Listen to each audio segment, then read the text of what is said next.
Hello everyone, my name is Akash Paul and I welcome you to a new video of Indian Autos blog.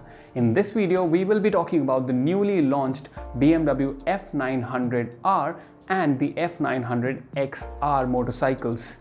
We will talk about their price, their specs, their similarities and differences, but before that I would request you to subscribe to our YouTube channel if you have not done it up until now and press the bell icon so that you get notifications for all our videos.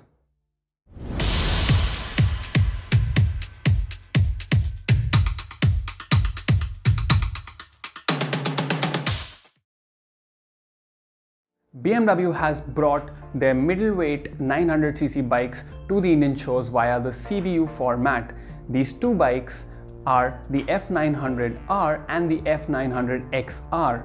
Now, the F900R has been launched for a price of 9.9 lakh rupees ex-showroom and it only comes in the standard form, while the XR comes in a standard and a pro form. The standard model costs 10.5 lakh rupees while the pro model costs 11.5 lakh rupees ex-showroom. Both these bikes get the same 895cc parallel twin engine which is water cooled. It produces 105 horsepower and 92 Newton meters of torque. The engines come mated to a 6-speed gearbox.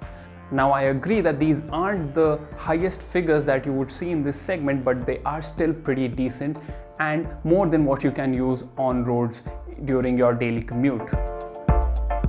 The F900R is a naked bike that goes up against the likes of the KTM Duke 790, the Triumph Street Triple RS, the Kawasaki Z900 and more.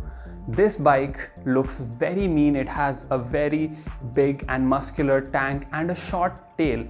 From the front it looks very imposing and you get a very aggressive riding stance thanks to the rear set foot pegs and the lower handlebars.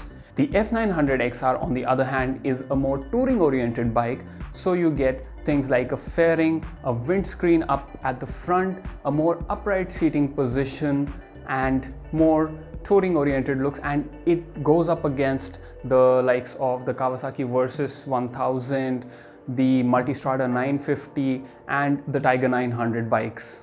The windscreen up ahead can be adjusted and you have a high and a low position for it, and it will definitely help you when you are out on the highways. It will save you from the oncoming wind blast.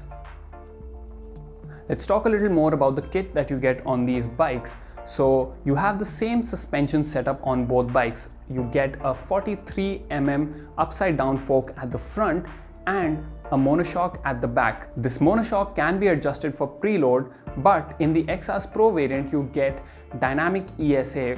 Now for the suspension travel, because obviously the R version is more sports oriented, you get a travel of 132mm at the front and 142mm at the back.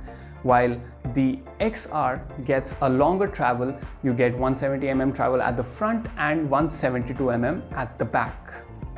You get 17-inch wheels at both ends. The front is a 120/70 while the rear is a 180/55. And on these wheels you will find dual disc brakes at the front, 320mm disc brakes which are pretty huge, and a 265mm single disc at the back, and you obviously get ABS system for assisting you during your braking maneuvers. Additionally, you get two riding modes as standard on these bikes, which are rain and road. BMW has equipped both of these bikes with a 6.5-inch color TFT display, and while this is not a touchscreen enabled display, it does show you a whole host of information and it is very legible and good to look at. You can control the display functions or navigate through the menus using controls on the handlebar. And you also get BMW's connected app features with this bike, so you can connect your Android or iOS enabled smartphone to the bike and make use of things like turn-by-turn navigation and call prompts as well. Along with these, if you opt for the Pro variant of the F900XR, then you will also get cruise control capabilities and BMW's gear shift assist. Gear shift assist allows you to change the gears without the use of your clutch. So that was a quick look at the newly launched BMW F900R and the F900XR bikes. We are truly eager to get our hands on both of them, and we will try to do it as soon as possible. So make sure that you subscribe to our YouTube channel so that when we put out a ride review of these bikes, you get notified about it. If you like this video, then do hit like, and if you still have any questions related to these bikes, then make sure you pop them in the comments below. Until the next time, this is Akash signing off. Bye bye.